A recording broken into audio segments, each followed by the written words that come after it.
असं असेल की वाढलेलं वजन कमी होत नाही. तर हे सगळं एक दुष्परिणाम आहे शरीरावरचा आणि तो पोषक जेवणाच्या अभावाने होतो. हे आपल्या अगदी पूर्वजांपासून हे लिहिलेलं वाक्य आहे.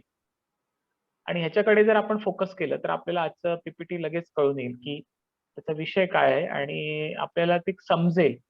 कारण आपल्याला हा विषय समजणं गरजेचं आहे. जे एखाद्या कुटुंबामध्ये हा विषय समजला, तर एखाद्या कुटुंबाची लाईफस्टाईल जर चेंज झाली, तर सगळ्यांचंच वजन नियंत्रणात येऊ शकतं. कारण वजन हा प्रत्येकाच्या जिव्हाळ्याचा विषय असतो. म्हणजे घरातले छोटे-मोठे प्रत्येकाला असं वाटतं, की आपलं वजन नियंत्रित राहावं. कारण असं समजलं जातं, की जर वजन नियंत्रित असेल, तर आपण सुदृढ असतो.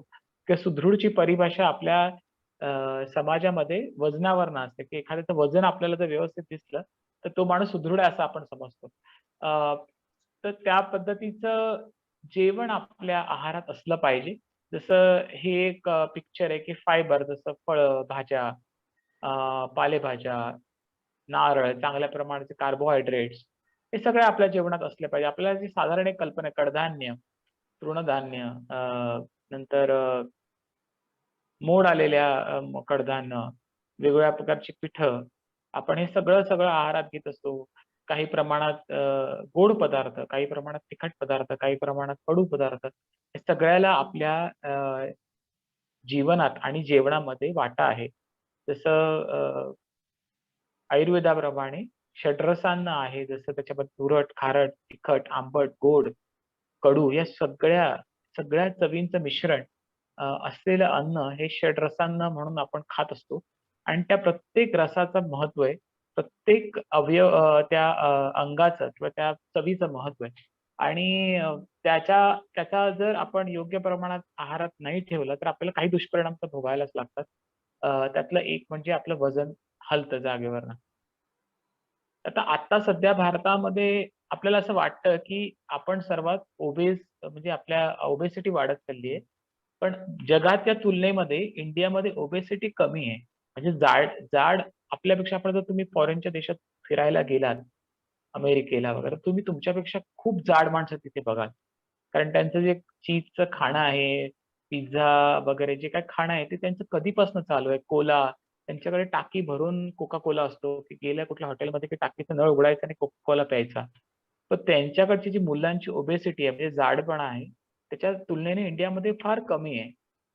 पण आपल्याकडे 40% लोकं जगाच्या तुलनेत अंडरवेट आहेत. म्हणजे त्यांना कुपोषण आहे. म्हणजे हे पण म्हणजे वजन आपण कमी आहे. आपलं वजन कमी असलेली संख्या पण जास्त आहे भारतामध्ये.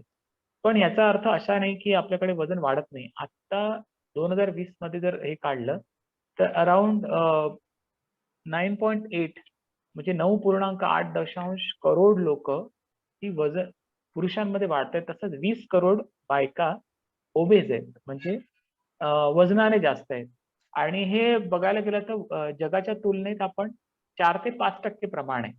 म्हणजे फार काही नाहीये. पण तो आजार वाढत चाललेला आहे वजनाचा किंवा आपल्याकडे वजन न वाढणं हा पण एक खूप मोठा आजार आहे. म्हणजे जगाच्या तुलनेत तरी 3 ते 5% जरी जाड लोकं असले, तरी 40% लोकं वजनाने कमी म्हणजे सडपातळ आहेत, की जी जास्त सडपातळ पण चांगलं नाही. का ते मी सांगतो पुढच्या स्लाईडमध्ये. कारण वजन जास्त किंवा कमी असणं हे काही प्रदर्शनाचा भाग नाहीये. म्हणजे आपलं वजन कसं असलं पाहिजे, तर आपल्यासाठी हेल्दी असलं पाहिजे. बऱ्याच बऱ्याच लोकांचं असं म्हणणं असतं, की आम्हाला काही आमचं वजन कोणाला दाखवायचं नाही. आम्ही हेल्दी आहोत, तर पुष्कळ आहे. तर इट इज राइट, की आपलं वजन जर हेल्दी असेल, तर आपल्याला धोका संभवत नाही. जसं या चार्टमध्ये असं लिहिलेलं आहे, की ओव्हरवेट असणं म्हणजे धोका नाहीये आपल्या हेल्थला. पण आपण ओबेस आहोत म्हणजे खूप जाड आहोत किंवा अति बारीक आहोत, तर आपल्या हेल्थसाठी धोका संभवतो. जास्तीत जास्त जे डेथ भारतात होतात, ते एकतर खूप जास्त वजनदार लोकांची होतात किंवा खूप कमी वजन असतं, ज्यांचं कुपोषण आहे किंवा ओबेस असले तरी ते कुपोषित असतात. या दोन्ही केसमध्ये आपण डेथ पण होऊ शकते. अ, आणि दुसरे त्याचे दुष्परिणाम तरी आहेतच. जसं आपलं वजन वाढलं की गुडघ्यांवर ताण येणं, मसल्सवर ताण येणं, जॉइंट्सवर ताण येणं, हायपरटेन्शन, बीपी हे सगळे आजार आपल्याला संभवतातच. पण त्याच्यासोबत अ, जर हे जास्त प्रमाणात असलं तर आपल्याला आपला मृत्यू होऊ शकतो. त्याच्यामुळे आपण वजन कंट्रोलमध्ये ठेवणं खूप आवश्यक आहे. आणि ही एक म्हणजे वजनाची परिभाषा आहे. तर आपण अ, आता याच्यावर सर्वात सोपा उपाय काय आहे आपलं वजन कंट्रोल ठेवण्याचा? तर सर्वात सोपा उपाय जर आपण बघितला, तर आपण जेवढं जास्त पाणी पिऊ, तेवढं आपलं वजन नियंत्रणात राहतं. मग आता आपण बऱ्याच DXNच्या लेक्चर्समध्ये आणि टेस्टिमोनियल्समध्ये बघितलं, कितीतरी अ, म्हणजे आपल्या माता-भगिनींनी अनुभव शेअर केलेले आहेत, की आम्ही गावागावातून, शहरातनं सुद्धा चहाचं प्रमाण वाढवलं. चहा घ्यायला जास्त सुरुवात केली आणि आमचं वजन इंचेसमध्ये कमी झालं. म्हणजे आमचं शरीर इंचांनी आमचे कपडे कमी झाले किंवा वजन 10 किलो, 20 किलो उतरलं. तर त्याचं एक म्हणजे उत्तर मला इथे द्यावंसं वाटतं, की असं का होतं? किंवा आपल्याला विश्वास ठेवताना असं खरं वाटत नाही, की असं होऊ शकतं किंवा काय? त्याचं उत्तर आहे अल्कलाईन वॉटर, की अल्कलाईन वॉटर काय करतं आपल्या शरीरामध्ये, की ते एकतर डिटॉक्सिफिकेशन करतं आणि दुसरं आपल्या शरीराचा पीएच बॅलन्स करतं. त्यामुळे जेवढं आपण अल्कलाईन कुठलेही प्रॉडक्ट घेणार, तेवढं आपलं वजन नियंत्रणात येतं. म्हणजे इथे एक साइडला लिहिलेलं आहे, जर आपण एखादा कोला पिला, कोका-कोला कुठलाही सॉफ्ट ड्रिंक जे आहे, तर आपलं वजन रेग्युलर जर पीत राहिलं तर आपलं वजन 20 पाउंडने म्हणजे 10 किलोने वाढू शकतं. तेच जर आपण अल्कलाईन वॉटर तेवढंच जर पिलं, जेवढं आपण कोला पितो, तर आपलं वजन 20 एलबीजने म्हणजे 10 किलोने कमी होऊ शकतं. म्हणजे याचा अर्थ असा, की हे जे पाणी दिलेलं आहे, तेवढं जर तुम्ही 1 लिटर जर आपण दिवसाला चहा प्यायला DXNचा दिवसभरामध्ये, तर तेवढं अल्कलाईन वॉटर आपल्या शरीरात जाईल आणि 10 किलो तिथेच वजन कमी व्हायला सुरुवात होईल. कारण तेवढ्या प्रमाणात आपण अल्कलाईन वॉटर कारण DXNचा चहा पूर्णतः अल्कलाईन आहे. जरी पाण्यात क्लोरीन असला तरी चहा आपण गॅनोडर्मा बेस असल्यामुळे तो अल्कलाईन करतो पाण्याला. आणि जेवढा जास्त आपण चहा घेऊ तेवढं आपलं वजन नियंत्रणात यायला लागेल. म्हणजे हे एक सोपं गणित आहे, की असं का होतं, की वजन आपण चहा घ्यायला लागलो किंवा कॉफी त्याच्यामध्ये 70% गॅनोडर्मा आहे. तर कॉफी आपण ब्लॅक कॉफी बनवली 2 इन 1 आणि जर ती पूर्ण दिवसभर 1 लिटर सिप पीत राहिलं तर आपल्याला नक्कीच फरक दिसतो. कारण अल्कलाईन पाण्याने सर्वात वजन कंट्रोलमध्ये येतं. किती सोपा उपाय आहे आणि किती स्वस्त उपाय आहे, की आपल्याकडे आपण जे रोजचं जेवण जेवतोय, तर त्या जेवणासोबत आपल्याला जर आपलं वजन वाढत असेल किंवा वजन वाढतच नसेल, वजन वाढत नाहीये, त्याला सुद्धा कारण असतं आपले कुपोषण आणि ते सुद्धा अल्कलाईन पाण्याने बॅलन्स व्हायला लागेल. कुठेतरी जे लोकं वीक असतात त्यांना जर विचारलं तर कुठे त्यांना पोटात दुखतं, कुठेतरी लिव्हरचा प्रॉब्लेम असतो, कुठेतरी ॲसिडिटी फार प्रमाणात होत असते. त्याच्यामुळे एन्झाईमचा प्रॉपर वापर होत नाही. अशा वेळेला पाणी हे सर्वात उत्तर आहे आणि त्यात जर ते अल्कलाईन पाणी असेल तर तुमच्या बॉडीची रिएक्शन रेग्युलेट व्हायला सुरुवात होते. जेवढी बॉडीची रिएक्शन नॉर्मल होईल तेवढं तुमचं वजन कमी न होणं किंवा वजन वाढतच नाही हे दोन्ही प्रॉब्लेम असतील तर ते सॉल्व्ह व्हायला मदत होते. तर आत्ताचं जे हे आहे म्हणजे प्रॉब्लेम आहे, तो 95% आपल्या खाण्यामुळेच आहे. की आपण जितकं आपण चीटिंग करू आपल्या खाण्यामध्ये म्हणजे आपल्याला माहिती आहे, की हे खाणं चांगलं नाहीये, पण हे मला आवडतं खायला. तेवढं आपण आपल्या शरीराला मागे फेकत असतो. म्हणजे 1 आठवडा जरी आपण असं अन्न खाल्लं, कुठे बाहेर गेलोय मी फिरायला आणि 1 आठवडा तरी आपण 2 महिने मागे येत असतो. कारण ते शरीराला कमी करायला 2 महिने तरी लागतात. सो आणि कारण आपलं फिजिकल एक्सरसाइज जर नसेल आणि आपण अ, असं जेवण जर आहारात ठेवतो, तर आपल्याला ते म्हणजे आठवड्यातून एकदा जरी आपण चीटिंग केली समजा, त्याला चीट डे म्हणतात आणि आपण असं जेवण जेवतोय किंवा अशा गोष्टी बाहेर जाऊन खातोय, तर 8 दिवस बाकीचे 7 दिवस आपल्याला म्हटलं तसं 1 लिटर बेक्सचा चहा रोज पिणं आवश्यक आहे. तर ते फॅट कंट्रोलमध्ये येईल किंवा ते वजन संतुलित राहील. काही म्हणतील, की नाही आमचं वजन वाढीव नाहीच आहे, आमचं वजन कमीच आहे ऑलरेडी. मग आम्ही खाल्लं तर काय फरक पडतो? पण त्याही केसमध्ये जर वजन वाढत नाही याचा अर्थ तुम्ही हेल्दी आहात असं नाही आणि हे असं खाल्लं तरी चालतं असं नाहीये. तर जेवढं ॲसिडिक लेव्हल आपण वाढवणार, तेवढे आपण कुपोषित होत जाणार आहे. जरी आपलं वजन दिसायला योग्य दिसलं, तरी आतलं कुपोषण वाढत जातं आणि त्याच्यामुळे रिएक्शन्स व्यवस्थित होत नाही. त्यामुळे त्याचा फर्स्ट थंब रूल असा आहे, की आपल्याला जरी टाळता नाही आला तरी आपल्याला लांब राहायला पाहिजे या जेवणापासून. तर भारतामध्ये जी ओबेसिटी होते त्याचे 2 प्रकार आहेत. म्हणजे पुरुषांमध्ये साधारण एखाद्या सफरचंदासारखा बॉडीचा आकार यायला लागतो. म्हणजे गोल पूर्ण वाढतं.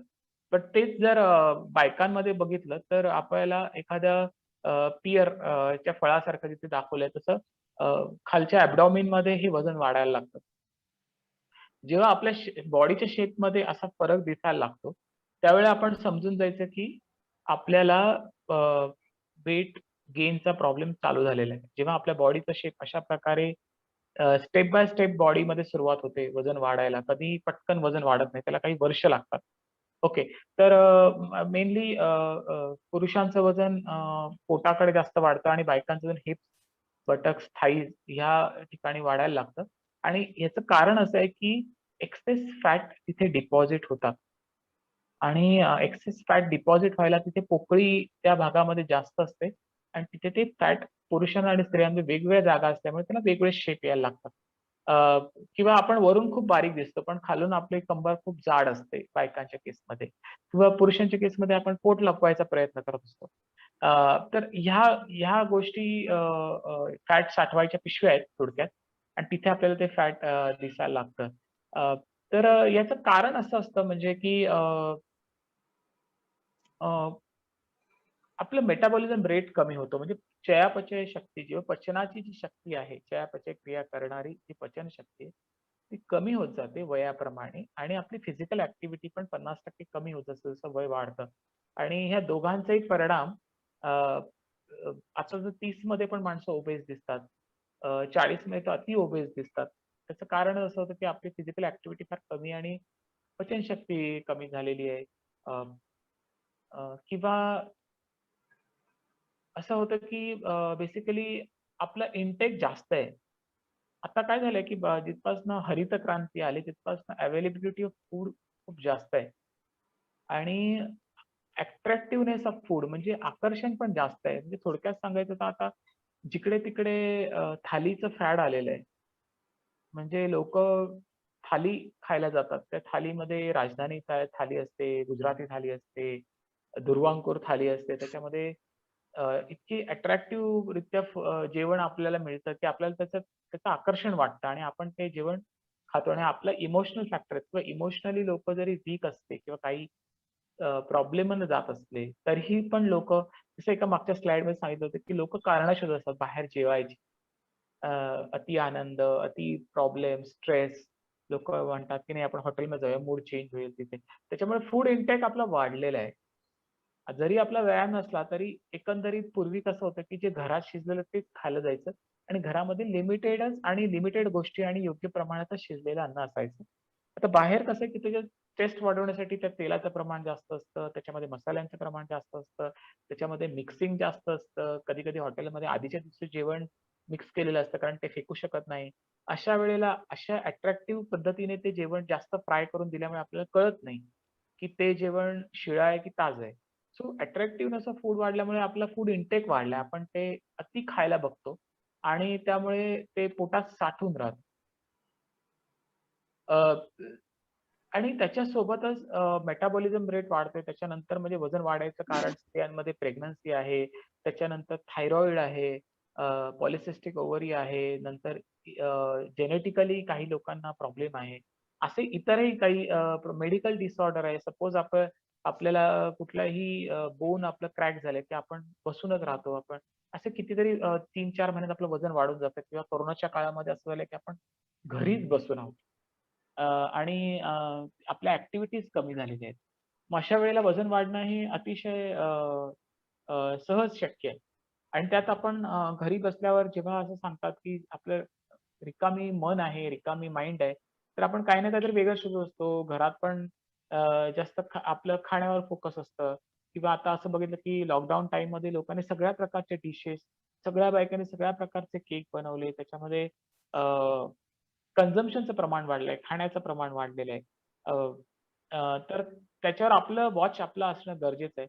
आणि ह्याच्यामध्ये म्हणजे वेट गेनची अनेक कारणे नुसतं खाणं असं नाहीये, स्ट्रेस त्याच्यामध्ये अँक्साइटी, डिप्रेशन आणि गिल्ट आपल्याला कधी-कधी आपल्या स्वतःचंच खूप आपण डिप्रेशनमध्ये जातो आणि त्याच्यामुळे सुद्धा वजन वाढतं. म्हणजे नॉट ओन्ली खाण्याने वजन वाढतंय, पण असे काही मेंटल फॅक्टर आहेत. कारण तिथे तुम्हाला माहिती असेल की साधारण आपण जेव्हा जेवण जेवतो म्हणजे याचं एक कारण असं आहे, की जेवण जेवल्यानंतर आपल्याला झोप येते थोडा वेळ. त्याचं नैसर्गिक कारण असं आहे, की आपल्या पूर्ण शरीराचा रक्तप्रवाह हा पोटामध्ये त्यावेळेला कार्यरत असतो, अन्न पचवण्यासाठी आणि मेंदूला रक्तपुरवठा थोडा कमी झाल्यामुळे मेंदू हा ग्लानीत जातो किंवा झोपेत जातो. तर ती सहज एक झोपेची प्रक्रिया आपल्याला चालू होते. तेच जर उलट झालं, की आपल्या मेंदूला जास्त ताण आहे, तर आपली पचनाची क्रियाच बिघडते किंवा मेटाबॉलिझम रेट नॅचरली डाउन जातो आणि त्यामुळे सुद्धा आपल्याला वेट गेन वाढतं. कारण खाल्लेलं अन्न व्यवस्थित पचलं नाही, तर ते शरीर फॅट म्हणून साठवायला सुरुवात करतं. त्यामुळे जेवढं आपण आपल्या माइंडवर, मेंदूवर ताण देणार आहोत, तेवढा हा वजनाचा भाग आपल्याला सहन करावा लागतो. तर जसं ओबेसिटी हा प्रकार म्हणजे त्याच्यामध्ये बॉडी फॅट आपण समजायचं, की आपली बॉडी केव्हा आपण निरोगी समजतो, जेव्हा बॉडीचं फॅटचं प्रमाण हे संतुलित असेल. जर बॉडीमध्ये फॅटचं प्रमाण वाढत गेलं, तर ते आपल्याला धोकादायक ठरतं. तर त्याच्यामध्ये 3 गोष्टी येतात, जसं आपलं ईटिंग हॅबिट्स आपण आणि फिजिकल ॲक्टिव्हिटी आणि मेटाबॉलिझम. आता इथे हा ग्राफ काय दाखवला, की जेव्हा आपलं वय 25 वर्षाचं असतं, तेव्हा तिन्ही बरोबर काम करत असतात. जसं आपण 35 पर्यंत जातो, तसं त्याच्यामध्ये एक 10% कमी होतं, की आपले ईटिंग हॅबिट्स तेवढेच राहतात, पण आपली फिजिकल ॲक्टिव्हिटी आणि पचनक्रिया कमी होत जाते. ते जेव्हा आपण 45 क्रॉस करतो, 50 क्रॉस करतो, 65 च्या एजमध्ये अति कमी होऊन जातं. मेटाबॉलिझम रेट फार कमी असतो आणि काही खाल्लेलं पचत नाही. मग अशा वेळेला आजारांचं प्रमाण वाढतं, त्रासांचं प्रमाण वाढतं. सो त्याच्यावर सोल्युशन आपल्याकडे खूप सुंदर आहेत DXNचे प्रॉडक्ट्स आणि हे अतिशय सगळ्या बाजूने, सगळ्या तऱ्हेचे प्रॉब्लेम्स जे वजनाच्या रिलेटेड आहेत, ते सॉल्व्ह करायला उपयोगी आहेत. जसं आपण आता बघितलं अर्लियर स्लाइड्समध्ये, की आपल्याला अनेक गोष्टी असतात. तसं फर्स्ट प्रिफरन्स स्पिरुलिनाला आहे. जे स्पिरुलिना हे जे प्रॉडक्ट आहे, ते आपण गेल्या वेळेस स्पिरुलिनावर बोललो होतो, की हाय फायबर प्रॉडक्ट आहे. तर हाय फायबर प्रॉडक्टचा उपयोग काय आहे, की हाय फायबर प्रॉडक्ट आणि त्याची एक पेशी इतकी लांबलचक असते, की त्याच्यामध्ये भरपूर अन्न साठवायची ताकद आहे. आणि फायबरस अन्न न घेतल्यामुळे जास्तीत जास्त आपली पचनाची क्रिया कमी होते. जेव्हा आपली पचनाची क्रिया आता आपण निरोगी असू, पण आपल्याला कुठला ताणतणाव असला, जसं आधीच्या स्लाइडमध्ये सांगितलं, तर त्या केसमध्ये सुद्धा आपली पचनाची क्रिया मंदावते. आणि जर पचनाची क्रिया आपल्याला योग्य ठेवायची असेल, तर आपल्याला फायबर अन्न खाणं गरजेचं आहे. ते रोजच्या रोज मिळेल किंवा न मिळतं. त्यामुळे आपण जर आपल्या आहारामध्ये स्पिरुलिनाचा भाग रेग्युलर ठेवला, तर आपल्याला कधीही असंतुलित आहार होणार नाही. म्हणजे स्पिरुलिना अशी गोष्ट आहे, की एखाद्याचं वजन कमी आहे, त्याला वजन वाढवायचं आहे आणि एखाद्याचं वजन वाढलेलं आहे, त्याला कमी करायचं आहे. दोन्ही केसमध्ये स्पिरुलिना काम करते आणि प्रश्न असा असतो, की हे कसं काय? स्पिरुलिना हा विषयच असा आहे, की तो बॉडीमध्ये फायबर लेव्हल वाढवतो. जेवढं फायबर लेव्हल वाढतं, तेवढं पचन योग्य प्रमाणात होतं. प्रत्येकाचं शरीर वेगळं आहे आणि प्रत्येकाचं पचन वेगळं आहे, पण स्पिरुलिना एकच आहे.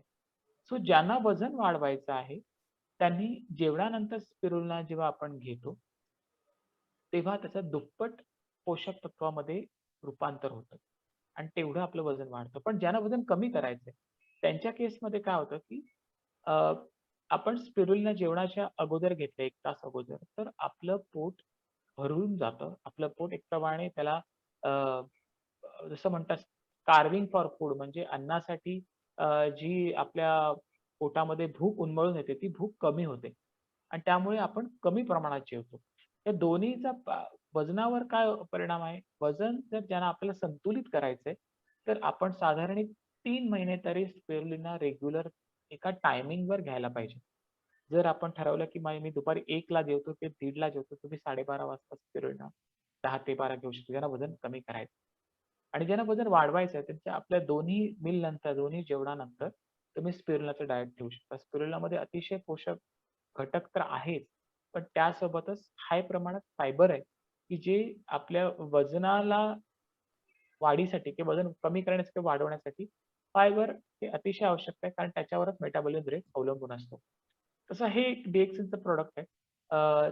त्यामुळे खूप सारे ॲथलीट त्यांचं स्पिरुलिना हे डाएट आहे. स्पिरुलिना कोणी सोडत आहे, ते तुम्ही कितीतरी वेगवेगळ्या प्रकारे घेऊ शकता. तुम्हाला जर आपले सीरियल्स आहेत, त्याच्यामध्ये असं लिहिलेलं आहे, की कार्बोहायड्रेट आणि प्रोटीन एकत्र घेतलं. जसं अ, आपल्या पूर्वजांनी भात आणि डाळ हे एकत्र आपण जेवायचं एक परिमाण आहे. का आहे? कारण भातात कार्बोहायड्रेट आहे, डाळीमध्ये प्रोटीन आहे. त्यामुळे केव्हाही प्रोटीन घेताना कार्बोहायड्रेट सोबतच घ्यावेत. त्यामुळे असं होतं जसं स्पिरुलिना सीरियल आहे. तर स्पिरुलिना सीरियलमध्ये ओट्समध्ये कार्बोहायड्रेट आहेत आणि स्पिरुलिनामध्ये नॅचरल प्रोटीन्स आहेत. हे दोन्ही एकत्र कॉम्बिनेशन हे ग्रेट कॉम्बिनेशन आहे आणि आपली भूक त्यावेळेला कंट्रोल करतं आणि ज्यांना खरोखर वेट कमी करायचं असेल, त्यांनी स्पिरुलिना ओट्स, स्पिरुलिना टॅब्लेट्सचं प्रमाण वाढवलं पाहिजे. तरच आपल्याला रेग्युलर आणि ते पण रेग्युलर 3 महिने, 4 महिने असा सतत डायट घेतला, तर आपलं निश्चितच वजन 1 महिन्यानी 1 किलो कमी झालंय, 2 महिन्यांनी 1-1.5 किलो कमी झालंय, मग 3 महिन्यात 3 किलो कमी झालंय, असं दिसायला लागतं. आणि कुठेही आपल्या चेहऱ्यातला तजेला, ते चेहऱ्यातलं पाणी किंवा ड्रायनेस येत नाही बॉडीला आणि तरीही आपलं वजन कमी होतं. That's very important. कारण जर आपण वजन कमी करायचे टॅब्लेट्स घेतले, तर बॉडीचं सगळी ठिकाणचं पाणी कमी केलं जातं. डिहायड्रेट होते बॉडी आणि ते चुकीचं आहे. आपल्याला डिहायड्रेट बॉडी करायची नाही. आपल्याला हायड्रेटेड बॉडी ठेवायची. पण डिहायड्रेट झालं की पेशी कमकुवत होतात आणि इम्युनिटी आता बऱ्याचशा बॉडी बिल्डर्समध्ये पण कोरोना फोफावला, वाढला. त्याचं कारण असं आहे, की बरेचसे बॉडी बिल्डिंग सप्लिमेंट्स पण असे असतात, की डिहायड्रेट होते बॉडी किंवा ते पाण्याचं खूप कमी सेवन करतात, जास्त मसल दिसण्यासाठी. स्पिरुलिना तसं नाहीये. स्पिरुलिनामध्ये सिंगल सेल मोठी स्ट्रक्चर असल्यामुळे त्याच्यात पाणी वॉटर रिटेन्शन करायची कॅपॅसिटी खूप चांगली आहे आणि त्यामुळे आपल्या बॉडीमध्ये चांगल्या पद्धतीने वॉटर रिटेन्शन होऊन डिहायड्रेट न होता आपलं वजन कमी होतं. हे खूप प्लस पॉइंट आहे स्पिरुलिनाचा. त्यामुळे स्पिरुलिना जेवढ्या जास्त आपण घेऊ किंवा स्पिरुलिना सिरियल किंवा स्पिरुलिनाच्या स्मूदी जे पण काही आपण ड्रिंक करतो त्याच्यामध्ये स्पिरुलिना ॲड केलं तर आपल्याला संतुलित आहारासाठी त्याचा मदत होईल. गॅनोडर्मा. दुसरी गोष्ट. आता गॅनोडर्मा समजण्यासाठी आधी ॲक्चुअली आपल्याला बॉडीची फॅट सिस्टम समजणं खूप गरजेचं आहे. फॅट हा एक बाय प्रॉडक्ट आहे. जेव्हा आपण अन्न खातो, सगळ्यांनाच माहिती आहे आपण शाळेतनं शिकत आलोय, की अन्न जेव्हा खातो तेव्हा त्यातले पोषक तत्व पोटात सामावली जातात आणि ती पोषक तत्व घेऊन बाकीचा मल आपल्या मळाद्वारे बाहेर पडतो. हे आपल्या सगळ्यांना माहिती आहे. पण अ, जेव्हा बॉडी आपलं शरीर इतकं स्मार्ट आहे, की जेव्हा एखाद्या गोष्टीचं पचन होतं आणि ते सगळं त्याचा पोषक द्रव्ये जेव्हा एक्स्ट्रॅक्ट केली जातात, त्याच्यात जर अतिरिक्त फॅटवालं जेवण आपण खाल्लं किंवा आपण आपलं जेवण पापड, भजी याच्याशिवाय होतच नाही. आपल्याला भाजी, चपातीशिवाय काहीतरी ताटात अशा साइड डिश पण लागतात. एखादा गोड पदार्थ पाहिजे जेवणानंतर किंवा भजी पाहिजे किंवा पापड पाहिजे किंवा लोणचं. या गोष्टी आपण सामावूनच जेवतो. कधी पण असं नुसतं पोळी भाजी नुसती खाल्ली असं होत. मग अशा हॅबिट्सने काय होतं, की जे एक्सेस आपण फॅट घातलेलं आहे, ते रक्तात ढकललं जातं. ते पोट शोषून घेत नाही. आणि म्हणजे रक्तातच त्या फॅटच्या पेशी जातात, फॅटी सेल्स आणि रक्त काय करतं, रक्त पूर्ण बॉडीमध्ये प्रवाहित असतं. मग ते फॅटी सेल्स तुमची जी पोकळी आहे त्याच्यात सोडले जातात. म्हणजे आपण जी ही स्लाईड बघितली वरची त्याचं उत्तर मी द्यायचा प्रयत्न करतोय. असं का होतं? कारण जिथे पोकळी आहे, आता बायकांच्या शरीरातली पोकळी वेगळी आहे, पुरुषांच्या शरीरातली पोकळी वेगळी आहे. तर जे फॅटी आपण खातो ते रक्त प्रवाहित होऊन ते जिथे पोकळी आहे तिथे ते रक्त ते फॅट टाकून येतं थोडक्यात रक्तवाहिन्या. आणि ते फॅट जिथे-जिथे टाकल्यामुळे वेगवेगळा शेप येतो स्त्रियांच्या आणि पुरुषांच्या मध्ये. पण त्याचं कारण एकच आहे, की जे फॅटी आपण खातोय ते विरघळत नाही. रक्त ते ॲब्सॉर्ब नाही करू शकत ॲज अ पोषक तत्व. कारण का ते काहीतरी अ, शरीरासाठी खराब आहे. त्याच्यामुळे ते साठवलं जातं. मग अशा केसमध्येच गॅनोडर्माचा रोल येतो. It's a fantastic role of Ganoderma, की गॅनोडर्मा काय करतं, की पूर्ण सेल लेव्हलला काम करतं, पेशींच्या लेव्हलला काम करतं. मग ज्या पेशी फॅट कॅरी करतात रक्तवाहिन्यांमधनं. तिथे ते स्कॅन करून अटॅक करतं आणि त्या फॅट सेल्स मधलं फॅट आपल्या मलमूत्राद्वारे फेकून द्यायचं काम करतं. म्हणजे जे काम अन्नाने नाही केलं, स्पिरुलिना नाही केलं, ते काम गॅनोडर्मा करतं. जसं स्पिरुलिनाने फायबर लेव्हल वाढवलं, पोषक तत्व वाढवली, फॅट तयार व्हायचं प्रमाण कमी केलं. पण जे ऑलरेडी निर्माण झालेलं फॅट आहे, ते टॉक्सिक आहे. ते कसं जाणार आहे? तर तिथे आपला गॅनोडर्मा खूप चांगल्या पद्धतीने काम करतो आणि अँटीऑक्सिडंटची लेव्हलही वाढवतो आणि ज्या फॅटी सेल्स बॉडीच्या पोकळीमध्ये फॅट टाकायला सुरुवात करतात ते प्रोसेसच थांबवतो. त्याच्यामुळे कित्येक मी DXN मध्ये आलेल्या माझ्या बंधू भगिनींचे असे रिझल्ट ऐकलेले आहेत की आम्ही चहा जास्त प्रमाणात घ्यायला सुरुवात केलं, आमचे जॉईंट पेन थांबले, आम्हाला मायग्रेन थांबला, आम्हाला हलकं हलकं वाटायला लागलं शरीर. हे प्रत्येकाकडे रिएक्शन आहे. तर कारणच आहे की गॅनोडर्माचं कामच ते की फॅटी सेल्स मधनं फॅट काढून तो आपल्या मलमूत्राद्वारे बाहेर टाकणं. त्याच्यामुळे जास्तीत जास्त आपण पाणी प्यायलं, अल्कलाईन वॉटर, तर ती प्रोसेस आणखीन फास्ट होते. म्हणून आपण चहामध्ये गॅनोडर्मा टाकलेला आहे.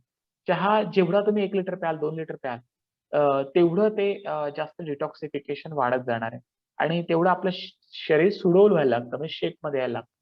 सो गॅनोडर्मा, काही लोक विचारतात की गॅनोडर्मा कॉस्टली आहे, मग आम्ही वेट मॅनेजमेंटसाठी गॅनोडर्मा घ्यायचं का?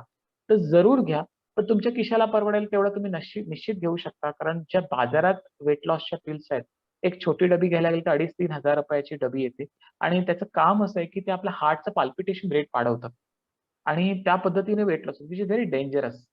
पण गॅनोडर्माचं तसं कुठलंही साइड इफेक्ट नाही की कुठल्याही तशा पद्धतीचं काम नाही.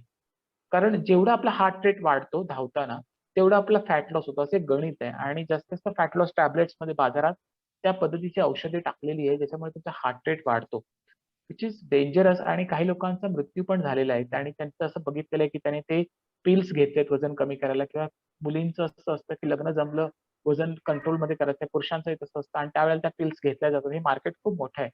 पण त्याच्याऐवजी एखादी नववधू किंवा नववर आहे, त्याला वजन कंट्रोलमध्ये करायचं, त्यांना गॅनोडर्मा आपण देऊ शकतो. त्यांची बॉडी स्लिम पण होते, त्याचसोबत पूर्णतः डिटॉक्स पण होते. सो हा आपला गॅनोडर्माच्या मधला आणि इतर प्रॉडक्ट मधला फरक आहे, की बॉडीला कुठलंही नुकसान न पोहोचवता फॅट लॉस करणं. जसं स्पिरुलिनामध्ये आपण गेल्या वेळी बघितलं होतं, की इतकी सगळे पोषक तत्व आहेत शरीराला लागणारे, की त्यामुळे आपला आहार संतुलित तर होतोच, शिवाय आपलं वजनही नियंत्रण ठेवायला मदत होते. त्यासोबत मला परत इथे ऍड करायला आवडेल, की आपल्या आहारात काय असावं आणि काय नसावं, हे डॉक्टर शिवाय चांगलं कोण सांगणार? जसे ते डॉक्टर इर्फान कोशीने सांगितलं होतं, की आपण स्पिरुलिना, देवकर सर नेहमी सांगतात, की आपण दुधाचा चहा पितो, ₹1,500 दुधावर खर्च करतो महिन्याला. तेच ₹1,500 जर स्पिरुलिना खाल्लं, तर किती उपयोग आहे. त्याचं कारणच असं आहे, की ॲनिमल मिल्क हे किती झालं तरी ॲसिडिक आहे आणि ते वजन वाढवणार आहे आणि स्पिरुलिना हे अल्कलाईन आहे आणि ते वजन नियंत्रित ठेवणार आहे. वजन कमी करणार असं म्हणणार, वजन नियंत्रणात ठेवतं. वजन नियंत्रण ठेवण्याचा म्हणजे दुप्पट फायदा आहे. म्हणजे आपले पैसेही वाचले, शिवाय आपलं वजनही नियंत्रित ठेवलं.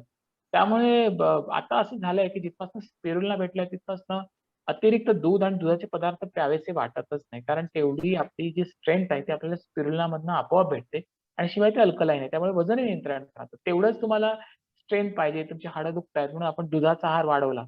तर आपल्याला असं दिसतं, की कित्येक ठिकाणी असं सांगितलं, की जास्त अतिरिक्त दूध सेवन केल्यामुळे वजन वाढत राहतं. आणि काही लोकं असं समजतात, की दूध पिल्याशिवाय आम्हाला पोषण कसं मिळणार? पण डॉक्टरांच्या मते दूध हे ॲसिडिक फूड आहे आणि ते आपलं वजन कारण का ॲसिडिक कुठलंही फूड आहे त्याचं फॅटमध्ये रूपांतर होतं आणि जे अल्कलाईन फूड आहे जसं स्पिरुलिना, गॅनोडर्मा ह्याचं कधीही फॅटमध्ये रूपांतर होत नाही. आणि त्यामुळे ह्या गोष्टी केव्हाही प्रिफरेबल आहेत. म्हणजे तुमचे ₹1,500 चांगल्या ठिकाणी जातात. जेव्हा आपण स्पिरुलिनाची किंवा ₹1,200 ला 1 कंटेनर भेटतो स्पिरुलिनाचा. सो ह्या गोष्टी आपल्याला निश्चितच आणि आपल्या जेवणाची पद्धती अशी आहे की आपण ओव्हर कुक फूड खातो. म्हणून कुठल्याही स्पोर्ट्स ॲक्टिव्हिटीमध्ये पण इंडिया मागे आहे. इंडिया पुढे नाही. त्याचं कारण असं आहे की आपली जेवण पद्धती अशी आहे, की आपण जास्तीत जास्त अन्न शिजवून खातो. त्याचा एक फायदाही असा चांगला आहे, की त्यातले बॅक्टेरियल व्हायरल इन्फेक्शन जे जेवणामध्ये असतं ते कमी करण्यासाठी आपल्याकडे ती पद्धत आहे. कदाचित आपल्याकडे जे जेवण मिळतं त्याच्यामध्ये बॅक्टेरिया जास्त असतील.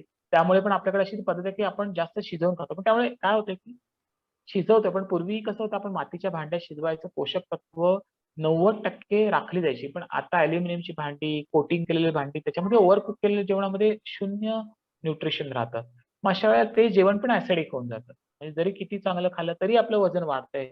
मी तर घरातल्या 2 चपात्या खातो थोडीशी तरी पण माझं वजन का वाढतं मला कळत नाही, असे आपल्याला क्लायंट सांगतात. तर कारण असं आहे, की ओव्हर कुक फूड तर ते पोषण तत्व देत नाही. त्यामुळे स्पिरुलिना आणि गॅनोडर्मा हा आवश्यक आहे जर आपल्याला वेट कंट्रोल करायचं आहे. त्यातल्या स्पिरुलिना तर अतिशय आवश्यक आहे.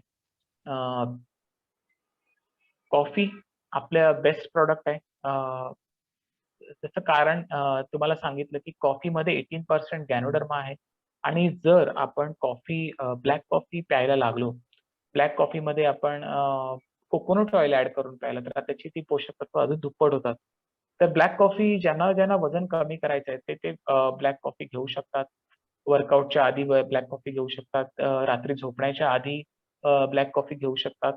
जेव्हा आपण पोटात अन्न ढकलतोय, त्याचं जास्त चांगलं पचन करायचं असेल, तर मेटाबॉलिझम रेट वाढवण्यासाठी आपल्याला कॉफीची गरज आहे. का? तर कॉफीमध्ये गॅनोडर्मा आहे आपल्या आणि तो गॅनोडर्मा आणि हॉट वॉटरमध्ये आपण नेहमी कॉफी घेत असतो. तर हॉट वॉटर गरम पाणी म्हणजे अ, आपण अगदी कडक गरम उकळतं पाणी म्हणत नाही, पण जे वॉर्म वॉटर आहे किंवा त्याला आपण म्हणतो की ल्यूकवॉर्म वॉटर हे आपल्या पचनासाठी खूप चांगलं आहे. आणि त्याच्यामध्ये जेव्हा गॅनोडर्मा बेस्ड कॉफी जाते, तेव्हा आपलं वजन कंट्रोलमध्ये राहतं. जेव्हा आपण वेट लॉसचा प्रोग्राम चालवतो, आपण कुठेही फॉलो करतो, तुम्हाला वजन कमी करायचंय, त्यावेळेला आपण असं बघतो की माझे कॅलरीज वाढल्या नाही पाहिजेत. तर जे खातोय त्याच्यापासून पण कॅलरी निर्माण होतातच. म्हणजे बेसिक तुम्हाला 2 चपातीचं डाएट असेल, 1 चपातीचं डाएट असेल, जोही काय असेल, त्यातनं पण थोड्याफार कॅलरी वाढतात. पण त्या कॅलरी जर वाढवायच्या नसतील, त्या फिल्टर करायच्या असेल, तर आपल्याला ही कॉफी डाएटमध्ये ठेवणं आवश्यक आहे. ते ज्यांना मला स्वतःला असा अनुभव आला की मी स्वतःचं 8 किलो वजन कमी केलंय ह्या कॉफीमुळे. ही कॉफी माझ्या वर्कआउटच्या आधी, नंतर प्रोटीन शेकमध्ये, जेवणाच्या आधी, संध्याकाळी, मधल्या वेळेमध्ये कॉफी आपण जेवढी जास्त पिऊ, तेवढा आपल्याला त्याचा इफेक्ट मिळतो. आणि जर कडू लागत असेल तर जास्त प्रमाणात, थोड्या प्रमाणात जरी कॉफी टाकली तरी ते पाणी पूर्ण अल्कलाईन होतं आणि अल्कलाईन पाण्यामुळे आपलं पचनक्रिया सुधारते. म्हणजे आपलं तेच जेवण आहे जे आपण जेवतो. पण पचनक्रिया सुधारली की आपल्याला आपल्या वजनामध्ये फरक दिसतो. अ, तसंच ह्या आपला जो चहा आहे, तो पण आपल्या कोशिकांमध्ये जी गंदगी म्हणजे जे फॅट आहे, ते बाहेर काढायला मदत करतो. सो आपण जेवढं चहा ही खूप डिएक्सनचं एक इकॉनॉमिकल प्रॉडक्ट आहे. सगळ्यांना परवडणारं प्रॉडक्ट आहे. तर ते आपलं वजन कंट्रोल करण्यासाठी खूप चांगलं आहे. गावागावांमध्ये की जिथे वजन वाढलेलं आहे, वजन जास्त वाढल्यामुळे गुडघ्याचे प्रॉब्लेम असतात बायकांना गावाच्या ठिकाणी. त्या ठिकाणी जर आपण चहा 1 लिटर सकाळी उकळलाय, थर्मासमध्ये भरलाय, आपण तो पितोय. तर ते अल्कलाईन वॉटर पण आहे, शिवाय त्यात गॅनोडर्मा पण आहे. त्याचा दोघांचा इफेक्ट आपल्याला मिळतो. अ, तसंच मोरिंजी ज्यूस आहे, स्पिरुलिना आपण बघितलं. तर ह्या सगळ्या गोष्टी आपल्याला वजन नियंत्रणात करण्यासाठी फार उपयोगी आहेत. मला पुढच्या स्लाइडमध्ये तुम्हाला दाखवायला आवडेल, की अ, आता आपण बघितलं फायबर, तसंच गॅनोडर्मा काय करतात. तर एन्झाईम्सचा रोल काय आहे, की जसं आपल्याकडे एन्झाईमची खूप भरपूर सीरीज आहे. मोरिन्जी आहे, नोनी आहे, रोझेल आहे अ, आणि कॉफीमध्ये पण वेगळ्या प्रकारचे एन्झाईम्स आहेत. सगळे आपले हेल्थ ड्रिंक्स जास्त आहेत, म्हणजे पाण्यातनं घ्यायचे प्रकार. तर ते एन्झाईम्स कशासाठी आहेत, की आपला एक मूलमंत्र आहे, की जेवढं पोट साफ, तेवढे आजार कमी.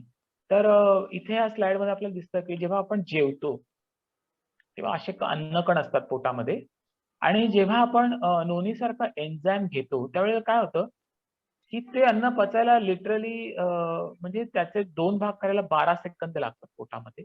त्याच्यानंतर अजून पुढचं डायजेशन व्हायला 23 सेकंद आणि 35 सेकंदाच्या सायकलमध्ये आपल्या बॉडीला ॲब्झॉर्ब करायला न्यूट्रिएंट्स तयार होतात. म्हणजे जे पोषक तत्व आपल्याला पोटातनं खेचून घ्यायचे रक्तामध्ये, त्याची रिएक्शनचा स्पीडच वाढतो.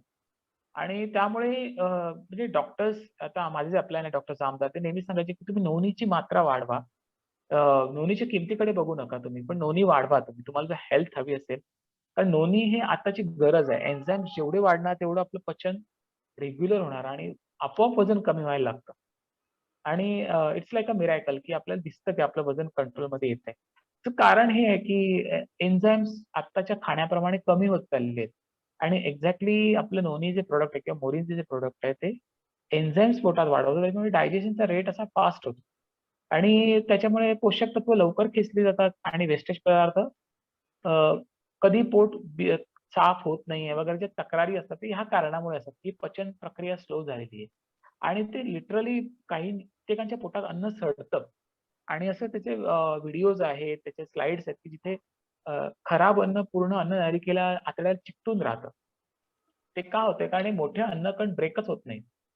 आणि मग त्याचा चोथा तिथेच अडकून राहतो. मग अशा वेळेला जेव्हा एन्झाईम्स वाढतो, तेव्हा हे असं म्हणजे लोकांनी विचारलं, की काय गरज आहे नोनीची किंवा काय?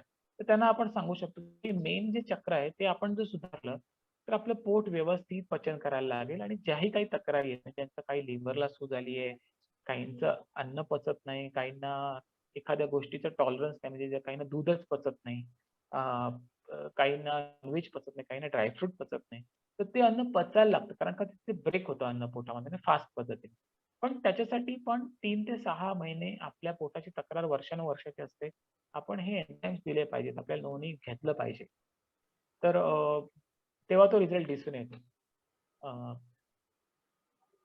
आपला चहा जसं झालं, की चहा हा खूप अतिशय उपयोगी आणि इकॉनॉमिकल प्रॉडक्ट आहे. जर आपल्याला वरचे प्रॉडक्ट गॅनोडर्मा असेल, स्पिरुलिना असेल, अ, मोरिंजी असेल तर परवडत नसेल, तर आपल्याला किंवा आपल्या समोरच्या कस्टमरची तेवढी तयारी नसेल, त्यांचा विश्वास नसेल डीएक्सएल प्रॉडक्टवर, तर चहा एक उत्तम प्रॉडक्ट आहे देण्यासाठी. कारण चहामुळे सर्वात जास्त वजन कंट्रोलमध्ये येतं. पण तो चहा तेवढ्या प्रमाणात घेतला पाहिजे. पित्ताचं प्रमाण कमी होतं, पोट साफ व्हायला मदत होते. या 2-3 गोष्टी जरी झाल्या तरी वजन आपोआप कंट्रोलमध्ये येतं. आणि त्याचा इफेक्ट असा दिसतो, की आपल्याला हृदयविकाराचा धोका टळतो. म्हणजे पूर्ण फॅमिलीमध्ये चहा सगळेजण घेऊ शकतात. जनरली फॅमिली ड्रिंक आहे चहा. आणि प्रत्येक फॅमिलीची गरज आहे आता, की वजन आम्हाला कंट्रोलमध्ये ठेवायचं. तशा वेळेला आपलं चहा हे प्रॉडक्ट खूप उपयोगी पडतं. त्याचप्रमाणे लेमन टी त्याच्यामध्ये हाय व्हिटॅमिन सी आहे. जर आपण हाय डायटवर प्लॅनमध्ये असू तर आपण लेमन टी निश्चितच आपल्या डायटमध्ये ठेवू शकतो. त्याच्यामधली जी साखर आहे ती प्रॉपर ऑर्गॅनिक शुगर आहे. त्याच्यामुळे वजन वाढत नाही. ती ऑलरेडी म्हणजे ग्लुकोज नाही आहे ते. नुसती साखर म्हणजे हाय ग्लुकोज असतं त्या प्रकारची साखर याच्यामध्ये नाही. सो लेमन टी तुम्ही डायबेटिक असाल तरी तुम्ही घेऊ शकता. तुम्ही तुम्हाला इतर काही आजार आहेत आणि तुम्हाला वजन कमी करायचं आहे, त्या केसमध्ये डिहायड्रेट होते बॉडी किंवा थकवा येतो. त्यावेळेला आपल्याला कुठलाही व्यायाम करतोय थकवाचा लेमन टी हे प्रॉडक्ट खूप चांगलं आहे.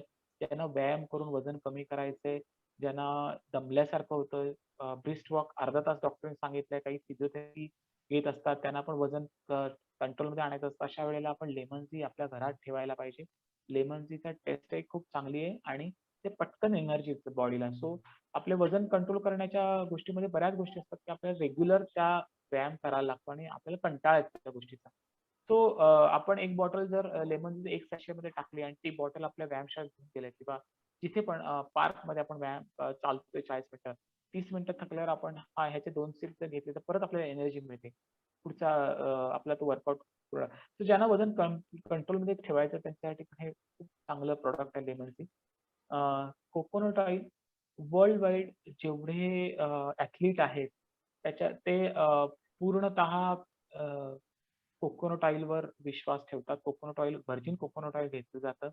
सर्वात वजन संतुलित ठेवण्यासाठी कोकोनट ऑइल्सपेक्षा दुसरं कुठलंही ऑइल दर्जेदार नाही. सर्वात जास्त हाय दर्जेदार. म्हणून वजन कंट्रोलमध्ये ठेवण्यासाठी जेवढं आपण अन्न घरात कोकोनट ऑइलमध्ये शिजवू, पालेभाज्या असतील किंवा काही तुम्ही भाज्या शिजवता, त्या जर फोडणीला आपण कोकोनट ऑइलमध्ये घालतो, तेवढं आपलं कोलेस्ट्रॉल कंट्रोलमध्ये राहतं. आपल्या विनायक सरांनी हे कोकोनट ऑइलवर एक त्यांच्या चॅनलवर एक वाक्य लिहिलेलं आहे, की शरीर आतून बाहेरून ड्राय होता कामा नये. जर शरीर ड्राय झालं तर कोलेस्ट्रॉल तिथे चिकटतं आणि म्हणून कोकोनट ऑइलची शरीराला खूप गरज आहे. आणि कोकोनट ऑइल का? कारण डीएक्सन कोकोनट ऑइलमध्ये गॅनोडर्मा आहे. त्याच्यामुळे ह्या तेलाची पॉवर 10 पटीने वाढते. आणि गॅनोडर्मा मशरूमचं मुख्य काम शरीरातले अडथळे नष्ट करायचं आणि नसांमधले अडथळे नष्ट करायचं. रक्तातील साखर नियंत्रित करायचं, कोलेस्ट्रॉल कमी करायचं. सो कोकोनट ऑइल आणि त्याच्यामध्ये गॅनोडर्मा टाकल्यामुळे डीएक्सन कोकोनट ऑइल हे very effective in weight management. Cholesterol जमा व्हायला देत नाही आणि आपल्या शरीरामध्ये चिकटा निर्माण होत नाही. म्हणजे पोटातला चिकटा असतो, रक्तवाहिन्याचा चिकटा असतो.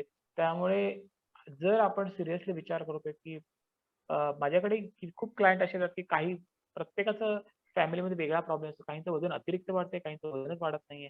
पण आणि आता एक उपाय सगळ्यांसाठी काय असेल, तर हे गॅनोडर्माचं कोकोनट ऑइल, की जे जर आपण जेवणात वापरलं तर प्रत्येकाचं बॅलन्स संतुलित होईल. म्हणजे जे वजन आहे ते संतुलित व्हायला मदत होईल.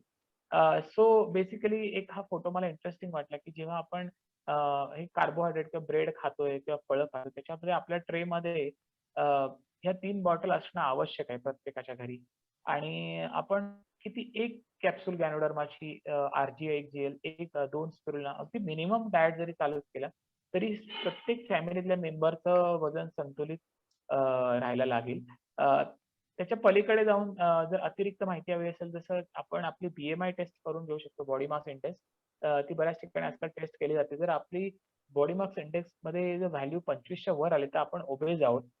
आणि 19 ते 23च्या मध्ये असेल, तर आपलं नॉर्मल बॉडी मास इंडेक्स म्हणजे आपलं वजन आणि आपली हाईट ह्याचा एक रेशो असतो. तर त्याच्याप्रमाणे आपण ते काउंट करू शकतो. आणि आपण ठरवू शकतो की आपल्याला ओबेसिटी आहे की नाही आहे. आपलं वजन आणि आपली हाईट आपण प्रत्येकजण मोजू शकतो आणि त्याचा जो भागाकार आहे, डिव्हाईड केल्यानंतर ही व्हॅल्यू येते. शिवाय त्याचे बॉडी मास इंडेक्सचे सगळ्या पॅथॉलॉजी लॅबमध्ये पण वेगळे रिपोर्ट काढले जातात. तर त्याच्यावर आपली फॅट लेव्हल कळते आणि त्या प्रमाणात जेव्हा आपल्याला जर खरंच आपण सीरियस असलो, फॅट लेव्हल जाणून आपण त्या प्रमाणात पण DXNचे प्रॉडक्ट इफेक्टिव्हली घेतले किंवा त्या प्रमाणात जर आपण चालू केले, तर आपल्याला निश्चितच 2 ते 3 महिन्यात रिझल्ट दिसायला लागतो. त्याच्यासोबत आपल्याला जर रिझल्ट फास्ट हवे असतील, तर आपल्याला अर्धा तास ते 40 मिनिटं कुठलाही व्यायाम जो तुम्हाला आवडतो. कारण व्यायाम ही आवडीची गोष्ट आहे. आपल्याला आवडला पाहिजे. नाहीतर जो व्यायाम आपल्याला आवडत नाही, तो आपल्याला रेग्युलर होत नाही. तर चालणं आवडतं, चालणं, सायकलिंग आवडत असेल, पोहायला आवडत असेल, योगासनं आवडत असतील, हेवी वेट मारणं आवडत असेल, घरातल्या कामामध्ये सुद्धा बरेच कॅलरी बर्न होत असतात. घरातले जे पण लादी पुसण्यापासून जे काम आहे त्याचं प्रत्येकाचं एक कॅलरी बर्निंग प्लॅन आहे. तर घरातली कामं जरी केले पण अर्थातच नुसती घरातली कामाने आपल्या शरीराची झीज होत असते. आपल्या शरीराची झीज करायची नाही, आपल्या शरीराला संतुलित ठेवायचं आहे. तो खूप अति काम केल्याने आपण हेल्दी राहतो का नाही. तर त्याचं पण एक संतुलन असलं पाहिजे. तर अशा पद्धतीने आपण बघू शकतो, की आपली बॉडी कितपत फॅटकडे चाललेली आहे. आणि त्याच्यामुळे जसं हे आपलं जर रेशो जास्त हाय असेल किंवा कधी-कधी आपल्या कोलेस्टेरॉलच्या रिपोर्ट हाय येतो. तर त्यावेळेला मग आपल्याला हे वेगवेगळे आजार स्लीपिंग म्हणजे झोप न येणं किंवा हायपरटेन्शन ही लक्षणं दिसायला लागतात. आणि त्याला मग आपण म्हणतो प्री इलनेस स्टेजमध्ये आपली बॉडी द्यायला लागते. जसं वजन पहिलं हलल्यानंतर कारण डॉक्टरकडे गेलात की पहिलं तुमचं वजन चेक केलं जातं. त्याच्यातून डॉक्टरना काही कल्पना येते. आणि मग त्याच्यानंतर आपण जेव्हा लक्षणं समजतो तेव्हा डॉक्टरांना कळतं की याचं बॉडी व्यवस्थित काम करत नाहीये. तर ते म्हणून सुरुवातीला आपलं वजन डॉक्टरांकडे चेक केलं जातं. तसंच बॉडी ओबेसिटी ही आपल्याला त्रासदायक का आहे, की आपल्या शरीरातली नंबर ऑफ फॅटी सेल्सचं प्रमाण वाढतं. जेव्हा आपली ओबेसिटी वाढते किंवा आपल्या शरीरातल्या पेशींचा आकार मोठा होतो. त्याच्यामुळे त्यांची हालचाल कमी होते, मंदावते. पेशी पूर्ण मेंदूपासून ते नखापर्यंत रक्त प्रवाहित असतात. म्हणजे खूप फास्ट वेगाने फिरत असतात. तर त्यांची साईज जर वाढली, तर त्यांचं हलायला जागा मिळते. मग अशा वेळेला पायात मुंग्या येणं किंवा हातात मुंग्या येणं किंवा थरथरणं हात-पाय असे जे कंपन शरीरात निर्माण होतात, ते त्याच्यामुळे होतात. कारण त्या सेल्स फॅटी झाल्यामुळे त्यांची मूव्हमेंट स्लो मंदावते. पण अशा सगळ्या केसेसमध्ये आपले DXNचे प्रॉडक्ट्स जे आहेत, ते अतिशय उपयोगी आहेत. 40 वजन वाढीचा जास्त त्रास 40% बायकांना आणि 25% पुरुषांना. बायकांमध्ये हार्मोन्स जास्त असल्यामुळे त्यांच्या शरीरावर दुष्परिणाम जास्त होतात, त्याचं असंतुलन झालं तर. आणि ह्याच्यामुळे सर्वात जगामध्ये 33 बिलियन डॉलर्स म्हणजे करोडो रुपयांची इंडस्ट्री ही वजन कमी करायच्या औषधांसाठी तयार झालेली आहे. आणि ते खूप चांगल्या प्रकारे वजन कमी करतात असं नाही. त्याच्यामध्ये बऱ्याच गोष्टी ज्या आपल्या शरीराला पोषक नाहीत, अशाही गोष्टी प्रमोट केल्या जातात. त्या शरीराला घातक आहेत. आणि त्यामुळे जर आपल्याला वजन नियंत्रण ठेवायचं असेल, तर DXN प्रॉडक्ट्स एक बेस्ट माध्यम आहे. अ, आणि दिवसागणिक कमी कॅलरी असून त्याच्यामध्ये म्हणजे फॅट आहे, अशा प्रॉडक्ट्सची निर्माण करायची संख्या वाढत चालली आहे. दर वर्षाला म्हणजे $15 बिलियन चं मार्केट दर वर्षाला वाढतंय. म्हणजे नवीन-नवीन रॅपरमधनं असं काही लो कार्ब अन्न येतंय, की आपण त्यात अट्रॅक्टिव्ह होतो. जसं पहिलं सांगितलं, की आता जेवणाकडे आपण अट्रॅक्ट व्हायचं प्रमाण वाढलंय. आणि अशा गोष्टी म्हणजे आता पहिला पास्ता आला, मग व्हाईट पास्ता आला, मग रेड सॉस आला, मग व्हाईट सॉस आला, मग आता पिझ्झा आला, मग बर्गर आला, मग त्याच्यामध्ये आणखीन काही व्हेरिएशन दरवर्षी व्हेरिएशन येतच जाते. आणि त्याची कॉस्टही जास्त आहे. नवीन-नवीन प्रकारचे चीज येत जातात. पण मी असं बघितलं, की ओरिजिनल चीज इंडियात येतच नाही. कारण का ते खूप कॉस्टली आहे. मोझरेला चीज जे इटलीमध्ये बरेच किंवा स्वित्झर्लंडमध्ये जे बनवलं जातं, ते ओरिजिनल चीज 5 स्टार हॉटेलमध्ये वापरलं जातं. जी चीज आपण खातो, त्याची चीजची क्वालिटी आपल्याला काहीच माहिती नाही. पण ते भरभरून सगळ्यावर आजकाल किसून खाल्लं जातं. त्याचं कारणच असं आहे, की ती इंडस्ट्री वाढत चाललेली आहे. आणि त्यांनाही कुठेतरी मार्केट दिसतंय, चीजची टेस्ट लोकांना आवडते, तर चला आपणही वेगळ्या प्रकारची चीज काढायची. सो हे मार्केट आपण त्याच्यात खर्च करण्यापेक्षा आणि ते सगळे दुग्धजन्य पदार्थ आहेत, ॲसिडिक फूड आहे. त्याच्यापेक्षा स्पिरुलिना आपली बेस्ट आहे. हां, मी असं म्हणत नाही की हे थांबवायला पाहिजे. आपण निश्चित आपल्या चवीसाठी खातो. पण अगदी सोपा इश्यू आहे की जर आपण 500 कॅलरी दिवसाला खातोय आणि त्याचा जर वर्कआउट नाही केला, तर 7 दिवसामध्ये 3500 कॅलरीज आपल्या शरीरात वाढतात. 3500 कॅलरी म्हणजे सरळ-सरळ 1 किलो वजन आपलं वाढतं. 8 दिवसच सफिशियंट आहेत 1 किलो वजन वाढवायला. सो अशा पद्धतीने आपण जर ह्या कॅलरी इंटेक जर आपला तेवढा असेल, तर त्याच्यासोबत आपल्याला 15% तरी 20% का होईना आपल्याला DHCचे प्रॉडक्ट खाणं गरजेचं आहे. तर चहा आहे जो पूर्ण अल्कलाईन आहे. तर असा दुष्परिणाम होणार नाही. जर आपल्या कॅलरी आपलं काम खूप आहे, त्याच्यामुळे भूक जास्त लागते, आपण जास्त खातोय. तशा वेळेला आपण समजा चहा किंवा कॉफी तेवढ्या प्रमाणात ठेवतो, आपलं वजन नियंत्रणात राहतं. ज्यांना अगदी वजन फक्त कंट्रोलमध्ये ठेवायचे त्यांच्यासाठी पण हे उपयोगी आहे. आणि ज्यांना वाढलेलं कमी करायचं आहे, त्यांना हे कॅलरी इंटेक तर कमी करायचं आहेच. त्याच्यासोबत आपल्याला DHCचं प्रॉडक्टचं प्रमाण वाढवायचं आहे. जसं आपण बघतो की हे मोनोसॅकराइड्स आहेत. म्हणजे काय? की आपल्याला बऱ्याच माहिती झालं की DHC प्रॉडक्ट्समध्ये पॉलिसॅकराइड्स आहेत. पॉलिसॅकराइड्स म्हणजे मोनोसॅकराइड म्हणजे ही एकच चेन आहे. त्याच्यामध्ये हे आपली साखर आहे. थोडक्यात सांगायला गेलं तर ही साखर आहे. जी पचायला जड असते. आणि खूप प्रमाणात आपल्या शरीरात दुष्परिणाम तयार करते. त्याच्यामुळे जर आपल्याला वजन कंट्रोलमध्ये ठेवायचं असेल, हे मोनोसॅकराइड म्हणजे साखर कमी करायला पाहिजे. जेवढं तुम्ही साखरेला टाळाल आणि साखरेचे पदार्थ टाळाल, तेवढं तुमच्या शरीराला उपयोगी आहे.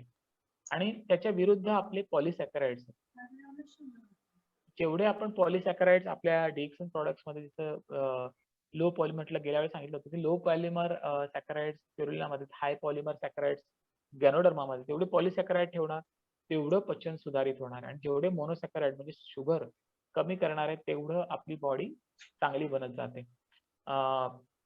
सो एक हे असं आहे मेसेज, की आपल्याकडे संपत्तीचा बँक बॅलन्स नसला तरी चालेल, पण आरोग्याचा बँक बॅलन्स असेल तर तुम्ही सर्वात सुखी आहात. तर आपल्याला आरोग्याचा आपल्या DHCमधनं तर प्रत्येक बँक बॅलन्स मिळतो. पण पहिला आरोग्याचा बँक बॅलन्स वाढवणं गरजेचं आहे. कारण आरोग्याचा बँक बॅलन्स म्हणजे चांगलं दीर्घायुष्य. सो ही एक एक PPT बघितली होती. DHCमुळे 21 किलो वजन कमी झालं. त्या आपल्या पुण्याच्याच आहेत या लेडी. तर त्यांनी आपला अनुभव शेअर केला होता, की त्यांना फक्त चहा त्यांनी रेग्युलर चहा घेणं आणि गॅनोडर्मा, RGGL, स्पिरुलिना ह्या 3 गोष्टी त्यांना बऱ्याच त्यांना इतरही काही प्रॉब्लेम्स होते. ते सगळे कमी होऊन त्यांचं वजन 21 किलो कमी झालेलं आहे. सो आपल्याकडे असे बरेचसे टेस्टिमोनियल आहेत.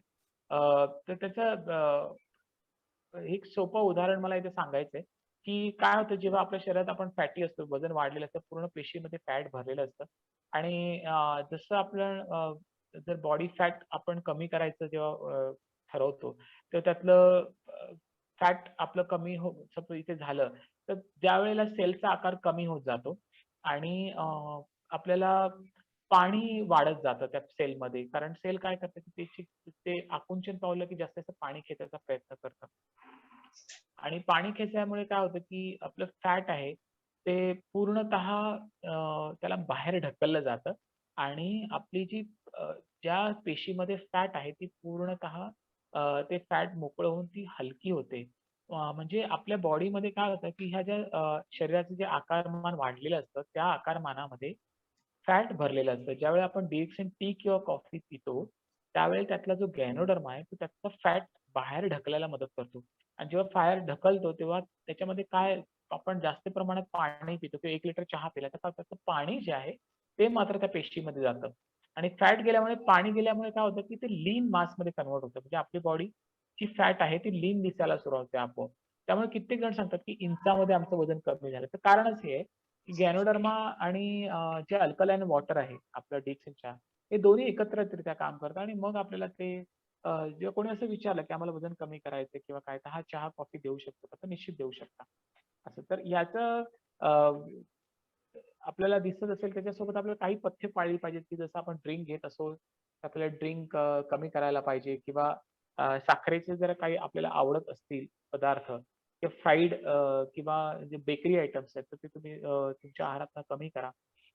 आणि प्राधान्य तुम्ही जास्तीत जास्त व्हेजिटेबल्स किंवा भाज्या किंवा पालेभाज्या ह्या तुमच्या आहारात तुम्ही वाढवा आणि पाण्याचं प्रमाण वाढवा. पाण्याचं प्रमाण जास्त प्यायला होत नसेल, तर तुम्ही आपलं डिएक्सन कॉफी किंवा चहा तर त्याचं प्रमाण वाढवू शकता.